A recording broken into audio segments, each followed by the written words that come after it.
നിന്നെ പുറത്തു കൊണ്ടുവരുന്ന ദൈവം. ഈ രാവിലത്തെ ആരാധനയിൽ നിന്റെ കുടുംബത്തെ കുരുക്കിയതിനെയല്ല എന്റെ ദൈവം പുറത്തു കൊണ്ടുവരാൻ വേണ്ടി തുടങ്ങുക.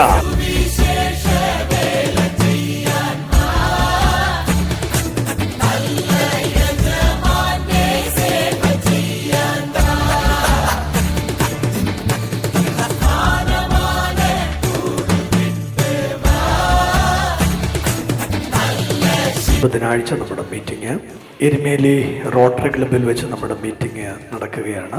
KSRTC ബസ് സ്റ്റാൻഡിൻ്റെ എതിർവശത്താണ് ആ റോട്ടറി ക്ലബ്ബ് സ്ഥിതി ചെയ്യുന്നത്. ദയവായി നിങ്ങൾ ആ മീറ്റിംഗിൽ കടന്നു വരണം.